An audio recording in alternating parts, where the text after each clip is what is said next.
E aí? Para que serve a arte?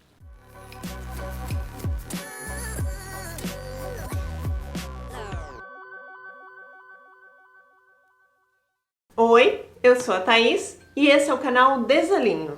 Hoje eu decidi falar um pouquinho a respeito de arte de uma forma geral. Eu já tinha pensado em falar um pouco a respeito disso quando deu aquela polêmica do Museu de Arte Moderna, que teve aquela apresentação em que tinha um homem nu e etc. Mas aí eu não quis falar a respeito disso porque eu não curto tanto falar sobre polêmica. Não pela polêmica, porque eu gosto da polêmica em si, mas porque como as pessoas estão com os nervos à flor da pele ultimamente, então tá todo mundo muito oriçado, falar sobre esses temas que a gente considera como, que socialmente são vistos como polêmicos. Tá, então vamos falar um pouco a respeito de arte. Para que serve a arte? Primeira coisa que a gente pode pensar é que a arte, na verdade, ela não tem que servir para nada, no sentido de ela não está a serviço de nada. Então, assim, a arte, a literatura, não deve estar a serviço da educação, por exemplo. Não deve estar a serviço do governo. Ela não deve estar a serviço da religião. Porque a arte, a literatura enquanto arte, mas a arte de forma geral, ela é uma coisa independente. A arte, ela é uma forma de expressão em relação ao mundo, né? É uma forma de comunicação, é uma linguagem em relação ao mundo. É lógico, dentro dessa linguagem que é a arte, nós temos várias linguagens diferentes, nós temos várias linguagens mais específicas. Por exemplo, nós temos a linguagem da pintura, nós temos a linguagem da dança, nós temos a linguagem teatral, a literatura, nós temos a linguagem da performance artística, enfim, N tipos de linguagem dentro dessa grande linguagem que é a linguagem da arte. A arte não estando a serviço de outros elementos, então não está a serviço da educação, não está a serviço do governo, não está a serviço disso ou daquilo, ela não pode ser analisada a partir do olhar dessas instituições. Então ela não pode ser olhada, não olhada, mas assim, criticada, analisada por um olhar que não seja o olhar próprio daquela linguagem. É como se eu pegasse assim, vamos supor que eu vou pegar um texto escrito em língua inglesa e vou querer analisá-lo, aplicar as regras ali da língua portuguesa. Não vai dar certo, porque são línguas diferentes, elas têm regras diferentes. Até a ideologia que permeia essas línguas, ou seja, a ideologia que está ali costurada com as palavras, é diferente da ideologia da língua portuguesa. Então, a ideologia que permeia, né, que está ali no meio da língua inglesa, é diferente da ideologia que está dentro da língua portuguesa. Então, se você analisa uma pela regra da outra, você vai estar fazendo a coisa errada. Você não vai chegar a uma conclusão que seja adequada àquela língua. A mesma coisa vai acontecer se a gente decidir olhar para a arte, por exemplo, a partir do olhar da educação, a partir do olhar da política, a partir do olhar da economia, a partir de qualquer outro tipo de olhar nesse sentido. Porque a gente vai estar jogando um olhar que é de uma linguagem numa linguagem completamente diferente. Não é aquilo, não é aquela forma adequada de se ler aquele objeto. Ah, então quer dizer que eu não posso fazer isso? Pode, você é livre, você faz o que você quiser. Só que não é a forma mais adequada. Você não vai conseguir decifrar a mensagem se você não usar a língua correta. Vamos pensar de novo na língua no sentido de línguas faladas, né? As línguas que a gente usa para se comunicar. É lógico, quando a gente fala de arte, muitas vezes a gente tem algumas conexões. Então, assim, eu vou analisar um texto literário a partir de uma teoria crítica que é também econômica. Eu posso fazer essas conexões, mas o mais importante ali sempre vai ser o objeto artístico. Então, o texto literário é mais importante do que a economia, do que o fundamento econômico que eu uso para dar uma explicação para esse texto literário. Texto literário é sempre mais importante do que a filosofia tal que eu uso para interpretar esse texto literário. Enriquece? Enriquece, mas o texto literário é mais importante. Na arte, em geral, vai funcionar da mesma forma. quando a gente coloca uma outra coisa para analisar, para olhar, a gente pode achar alguma interpretação. Mas o objeto em si é uma mensagem e a gente tem que olhar para o objeto em si. Então, se a gente pensa, por exemplo, lá na apresentação do Man, né, que mas era um homem nu e aí a criança foi levada lá para dentro daquela sala e a criança tocou naquele homem nu e etc. Então tem um monte de coisas por trás disso que a gente tem que refletir também.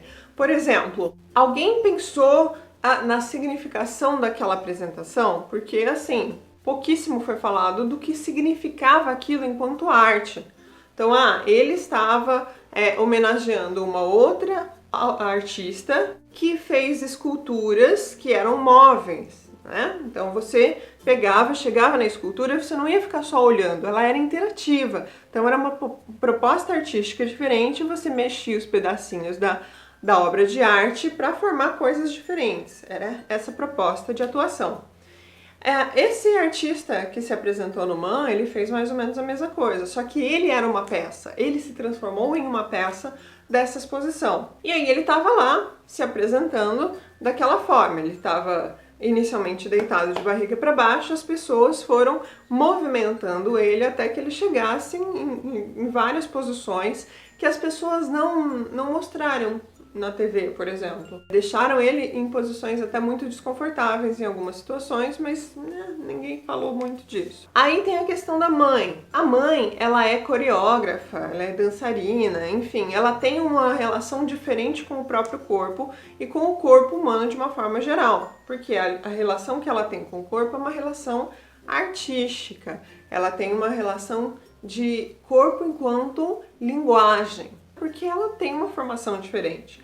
Quando ela vai e leva a filha dela lá dentro desse lugar, que estava avisado que era um lugar que tinha uma apresentação com nudez, uma performance, etc., o pressuposto inicial é que ela, tendo conhecimento de arte, então ela sendo artista, tendo uma relação diferente com o corpo, provavelmente ela transmitiu para essa criança essa relação com o corpo que ela tem. Então, nem ela, nem a criança vão ver a nudez da mesma forma que uma pessoa que não tem essa relação. E assim, eu não estou dizendo, vamos todos levar as nossas crianças para performances onde existam pessoas nuas.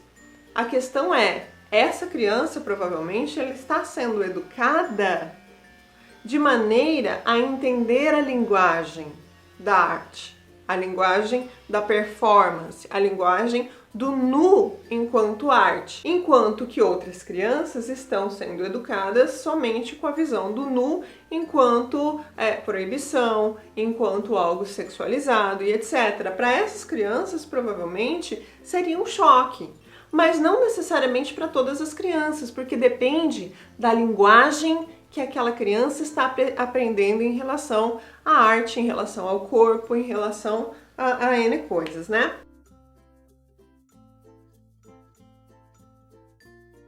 Então, é interessante proibir? Não é interessante proibir, como o povo está fazendo enlouquecidamente.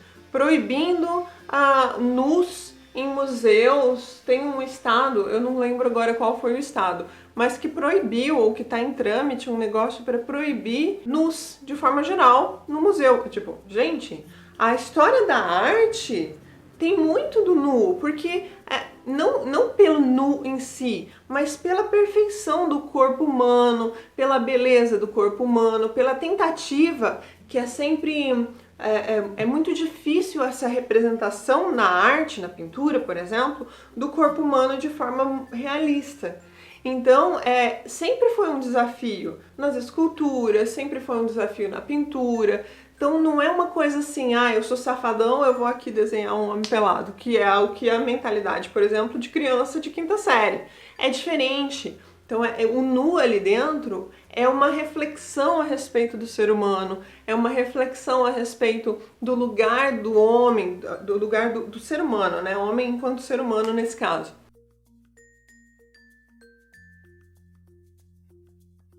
Então não tem esse peso de sexualidade. Outra coisa que a gente vai ter que pensar, o nu é sempre sexual? Porque assim, né, se o nu for sempre sexual, a gente vai ter que conversar com esses pais e mães que ficam pelados na frente das crianças. Isso é sexual? Isso tem um peso sexual?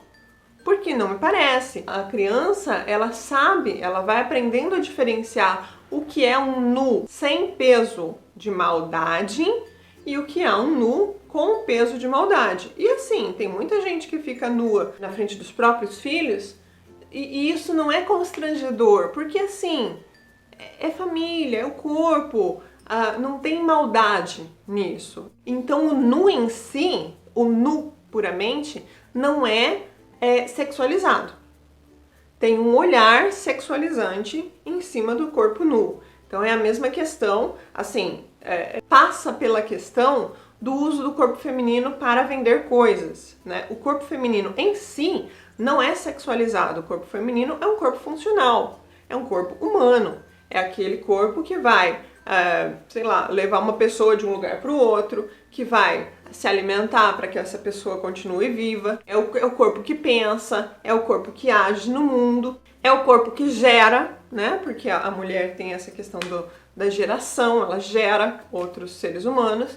Então o corpo não é sexualizado, o corpo é funcional. Aí tem uma leitura social do corpo enquanto sexualizado. Mais do que social nesse caso, uma leitura publicitária do corpo enquanto objeto feito para vender coisas. Então, objeto sexual, objeto de desejo que impulsiona a venda de outros objetos de desejo. Então, vou vender cerveja com a exposição do corpo da mulher.